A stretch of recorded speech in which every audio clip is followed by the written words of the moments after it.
නිර්වස්ත්‍රව අල්ලව පුද්ගලයෙකුට ජනතා විමුක්ති පෙරමුණේ ආධ්‍යාත්මික නායකයා පයින් ගහන හැටි මේ තියෙන්නේ පයින් ගහන. එතකොට මේව හරිද? ඒකෙන් අපට පැහැදිලි වෙනවා ඔහුගේ තියෙන දේශපාලන ඉතිහාසය සම්බන්ධයෙන් වූ දැනුම. එහෙම නැත්නම් මේක සිතාමතා වරද්දලා නම් ඒක දේශපාලන තක්කඩික. Start your future after O levels. Join IIT. Register now.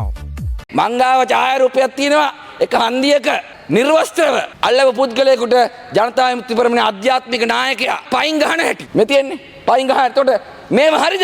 එතුමා ෆෝන් එක පෙන්නලා යම් දෙයක් කිව්වනේ. ඒතකොට එතුමාගේ වගකීමේ ඡායාරූප මේ සභාවට ඉදිරිපත් කරන එක. පාර්ලිමේන්තු සම්ප්‍රදාය දන්නේ නැත්තම් නිකන් ඉන්නේ කියන්නේ මම සභාගත කරනවා කියලා කිව්වොත් තමයි මම දෙන්න ඕන. නැත්තම් මම දෙන්න ඕනේ නැහැ. හරිද? එතුමා මේ දන්නේ නැහැ. ඔබතුමා ඒකල් ඉපදෙලත් නැතුව ඇති. අපට විශාල චෝදනාවක් කරා මෙන්න මේ පින්තූරය තමන්ගේ දුරකථනයෙන් පෙන්නලා. මේ ඉන්නේ ජනතා විමුක්ති පෙරමුණේ ආධ්‍යාත්මික නායකයා කියලා මේ 83 ජූලි කලබල දවස්වල මේ පහර දීම සිදු කරන්නේ ජනතා විමුක්ති පෙරමුණට සම්බන්ධ කෙනෙක් කියන එක ඒ විශාල චෝදනාව ඔහු කරා. කනගාටුයි ගරු නියෝජ්‍ය කාර්ක සභාව සභාපතිතුමනි ඔහු කලකට පෙර දේශපාලනයට ප්‍රවිෂ්ඨ වෙන කලින් මාධ්‍යවේදියෙක්. සහ ඔහු මේ රටේ වගකිය යුතු මාධ්‍ය නාලිකාවක වැඩ කරපු පුද්ගලයෙක්. එතකොට මේ තොරතුරු ඔහු කියන්නේ එක්ක සිතාමතා වරද්දලා වෙන්න පුළුවන්.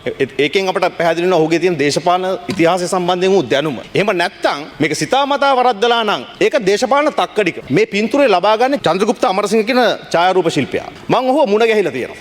සහ මොහු මේ රටේ කෙරුණා චිත්‍රපටයක් වාර්තා චිත්‍රපටයක් ජූඩ් රත්නම් තමයි චිත්‍රපටය කරේ. දැනට අවුරුදු ගානකට කලින් 83 ජූලි කලබල සම්බන්ධයෙන් කරපු වාර්තා චිත්‍රපටය. ඒ චිත්‍රපටයේ ඔහු ප්‍රකාශයක් ලබා දෙනවා මේ පින්තූරේ සම්බන්ධයෙන් මේ සිදුවීම වුණු ස්ථානයට ගිහිල්ලා. ඒක නිසා මේක අතිශය වැරදි තොරතුරක්. මේ වැරදි තොරතුරු සමාජගත කරලා අපි ලබාගෙන තියෙන මේ ජයග්‍රහණය ආපස්සට හරවන්න උත්සාහ දරන මේ අමාත්‍යවරුන්ට කියනවා. ඔහු මාධ්‍යවේදී. ඔහු කලින් නිරත වුණු මාධ්‍ය වෘත්තියේ ගෞරවය ආරක්ෂා කරන්න ඔහුට ඉඩ තිබුණා. සහ ඔහු වැඩ කරපු මාධ්‍ය ආයතනයේ ගෞරවය. අදටත් ප්‍රශස්ත ලෙස තමන්ගේ මාධ්‍ය කරන නියැලේ ආයතනයේ ගෞරවය ගැන ඔහුට හිතන්න තිබුණා. ඒක නිසා මේ තක්කඩි දේශපාලනයට අපි කිසිසේත්ම එකග වෙන්නේ නැහැ, අනුමත කරන්නේ නැහැ.